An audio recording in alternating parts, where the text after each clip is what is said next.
Dari panitia ditawari mobil-mobil yang setara dengan pemimpin dunia, dengan kita tahulah merek-merek mobil yang selalu dipakai oleh pemimpin dunia, tetapi yang dipilih oleh Paus adalah mobil yang kebanyakan dipakai oleh warga Indonesia atau masyarakat Indonesia, dan kemudian duduk di depan, buka kaca, tangannya keluar. Itulah.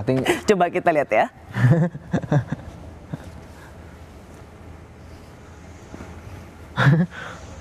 Ini benar-benar membuat kekaguman karena rasanya baru sekali ini kita melihat seorang kepala negara tokoh dunia ini Paus ini santai aja gitu. Mungkin ini kalau dilihat dari harganya lebih mahal harga mobil yang ngawal. Betul itu. Lihat nih, asik sekali. Tangannya keluar gitu ya. Padahal Jakarta panas ya, Mbak.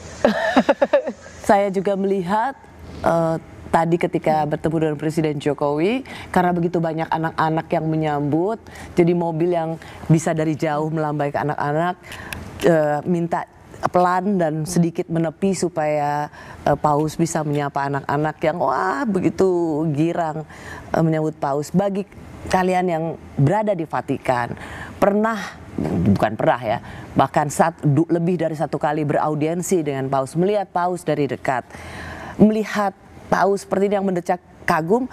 Kalian di Vatikan sebenarnya ini memang sebuah konsistensi sikap seorang Paus ya? Betul sekali, Mbak. Sangat konsisten sih menurut saya, Mbak. Jadi kesederhanaan, progresif, menolak konservatisme, anti kemapanan itu Denny lihat dari seorang Paus Fransiskus. Jadi kan gini, kan Paus itu kan punya ini apa, mahkota itu kan. Beliau tuh nggak pernah pakai tuh. Itu malah simbol keagungan itu kan. Karena bagi saya Paus ini udah paham dengan dirinya sendiri begitu kan, harus ngapain seperti itu. Contoh misalkan kayak di mobil itu, saya kira Paus bukan nggak mampu ketika mau ngomong saya pengen pakai mobil yang paling bagus, mampu gitu. Tapi kan beliau itu gimana ya, dengan begitu tuh beliau menjelaskan kepada dunia bahwa Indonesia ini damai, bos, gitu kan. Lihat gua aja begini kan, begitu kira-kira begitu. Pesannya itu pesannya. Buka kaca, biasanya orang mobilnya harus anti peluru, pengawalan yang luar biasa. Bahkan kita selalu lihat juga pejabat-pejabat mobil kiri kanannya harus patwal, depan kiri kanan belakang harus patwal. Ini yang disebut dengan pemimpin tertinggi. Buka kaca santai aja. Rasanya banyak kita diingatkan tentang apa arti kekuasaan yang sesungguhnya. Kita ini diberikan pesan bahwa hidup ini apa sih, begitu kan, kata Paus gitu ke kita nih. Gua yang lebih kuasa juga biasa aja, begitulah kira-kira pesannya itu. Coba dibandingkan dengan kunjungan-kunjungan presiden atau tokoh-tokoh negara sebelumnya ataupun tokoh-tokoh agama yang lebih sederhana ini. Bahkan kalau netizen bilang dibandingkan dengan tokoh-tokoh yang ada di sekeliling kita sendiri, atau mereka yang disebut dengan pemimpin-pemimpin kita baik di pusat maupun di daerah. Salah satu juga langkah progresif dari Paus itu adalah ketika ditahbiskan diangkat setelah Paus Benediktus mengundurkan diri 2013-2014 pada saat ritual pembasuhan kaki. Ada di dalam gereja Katolik ada Kamis Putih sebelum Jumat Agung dan Paskah. Kamis Putih itu biasanya Paus mencuci kaki para uskup, tetapi untuk pertama kalinya sepanjang sejarah gereja Katolik, ia mencuci kaki pengungsi, mencuci dari Syria, Muslim, perempuan, narapidana. Seperti ini kita coba ingatkan. Ini begitu setelah Paus menjabat, langsung terobosan ini yang ia lakukan.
lihat ini adalah salah terobosan yang luar biasa menakjubkan dari seorang paus, kepala gereja tertinggi, gereja Katolik tertinggi, yang tidak pernah dilakukan selama ribuan tahun gereja Katolik ada. Membasuh kaki para pengungsi, perempuan, muslim, bahkan kita lihat ada seorang muslim berkerudung dengan menggendong bayinya. Itu menunjukkan bahwa ia seorang perempuan yang rentan, kehilangan rumahnya dan harus mencari rumah baru, dan dia sedang menggendong bayinya. Bagi Anda berdua yang berada di Vatikan, melihat apa saja yang dilakukan oleh Paus, ini apa buat kalian pesannya? Kalau menurut saya Mbak Rosi, itu apa yang dilakukan Paus itu adalah simbol. Kita harus melihat bahwa orang-orang miskin orang yang terpinggirkan, pengungsi, itu mereka adalah orang-orang yang udah nggak punya galah lagi nih untuk melenting gitu, kalau istilah bekennya ya.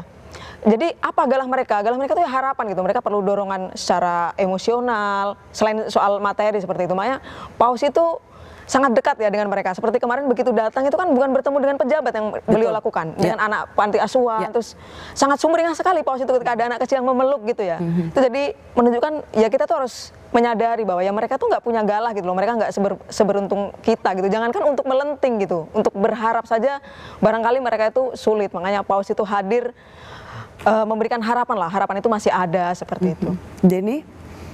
Justru kalau bagi saya kembali kepada pernyataan dari awal bahwa kehadiran Paus ini ya tadi itu kontra status quo. Beliau juga mendorong supaya gereja itu juga keluar kan, menyapa orang-orang miskin segala macam. Nah ini kan pembuktiannya begitu. Jadi memang banyak hal yang dilakukan oleh Paus, dan jelas bahwa Paus itu apa namanya ya, peduli gitu ya. Contoh misalnya yang saya tahu waktu di Italia itu, pemerintah Uni Eropa itu justru waktu itu ingin mengeluarkan kebijakan waktu itu tentang soal imigran ini, bahwa imigran ini harus dipulangkan begitu kan. Sementara mereka ini tanpa identitas, Mbak Rosi, waktu itu. Waktu saya di sana itu diskusinya itu. Tapi kemudian Vatikan juga waktu itu menolak, jangan begitu kan, seperti itu. Jadi memang komitmennya itu nggak kaleng-kaleng ini, seperti itu ya.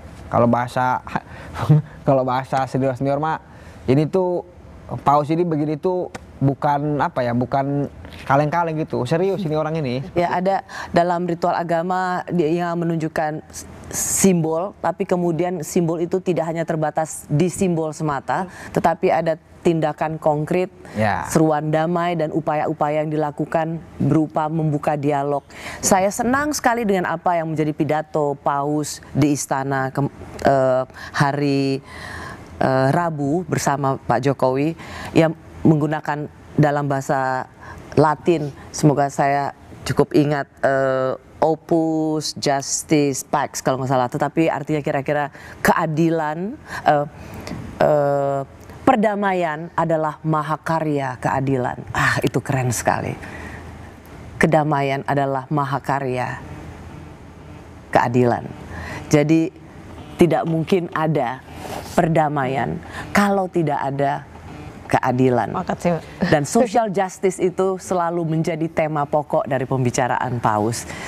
Bagaimana Dewi melihat ini? Ya betul sekali bahwa kenapa social justice itu selalu digaungkan oleh Paus Fransiskus begitu ya Mbak Rosi. Menurut saya karena memang kondisi sosial masyarakat itu kan kerap kali mengalami pergesekan gitu. Bahkan bicara soal social justice, seperti tadi sudah ditayangkan, Paus itu kan tidak segan-segan gitu loh datang ke negara perang. Beliau itu kan pernah ke Irak misalnya, ke negara yang miskin, ke negara yang membutuhkan, seperti itu. Jadi itu memang kemudian langkah-langkah konkret beliau ya, tadi salah satunya mengunjungi, kemudian menyerukan perdamaian, bahkan yang terkait Israel dan Palestina misalnya, itu kan disampaikan bahwa Paus itu setiap hari menelpon orang yang di Gaza, anak yang di Gaza, memastikan kondisinya, ada 600.000 atau 600 orang di sana. Itu adalah perwujudan nyata gitu loh. Social justice-nya tuh nggak cuma teori, nggak cuma omongan, dia sudah praktek sehari-hari gitu. Jadi menurut saya Paus itu benar-benar walk the talk banget sih. Jadi apa yang dikatakan itu ya yang dijalankan seperti itu. Dan seorang Denny misalnya, Denny mengatakan, kan dalam banyak artikel Denny mengatakan anak seorang tukang kopi di pasar Tanah Abang datang ke Vatikan, tidak pernah menyangka itu.